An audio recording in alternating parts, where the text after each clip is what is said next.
This is Iran, one of the oldest surviving civilizations on Earth. For over 500 years, Iran has stood on the world map with borders almost identical to those we see today.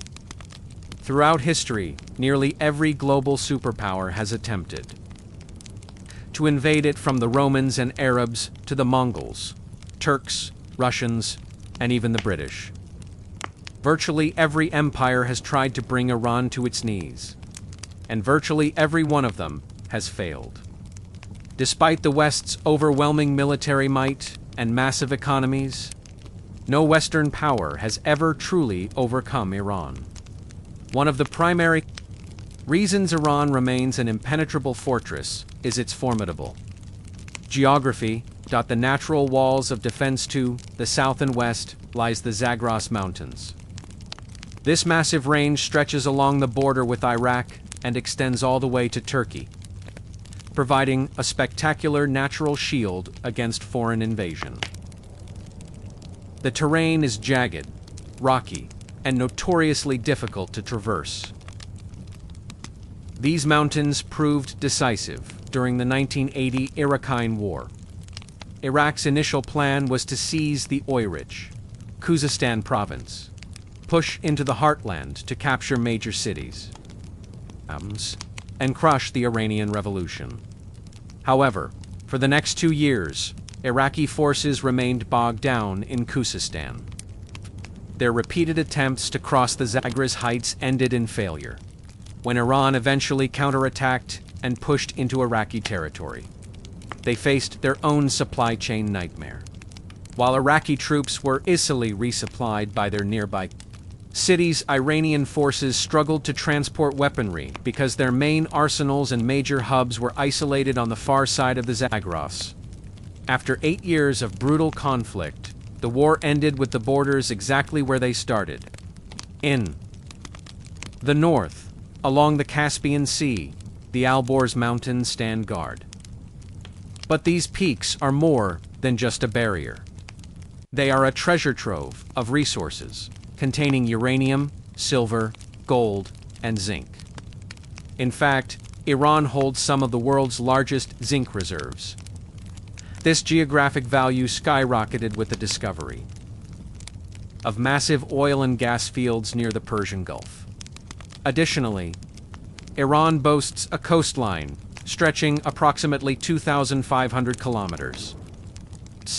Its largest port, Bandar Abbas, sits just 70 kilometers from the Strait of Hormuz, the world's most critical maritime choke point.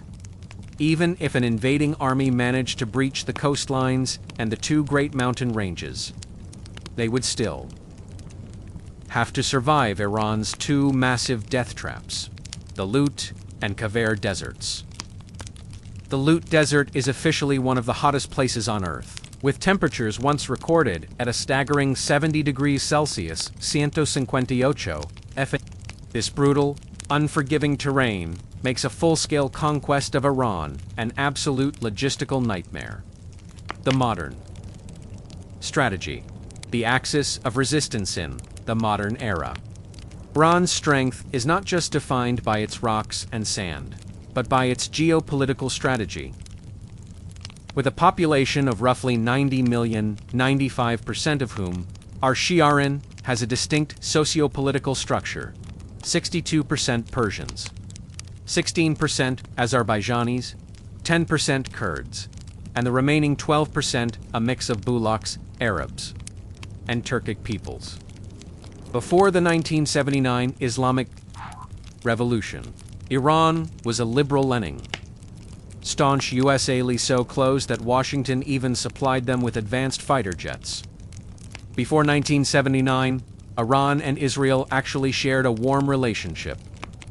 Iran was the second Muslim-majority nation to recognize Israel in 1948. But when Ayatollah Khomeini took power, the geopolitical chessboard was flipped.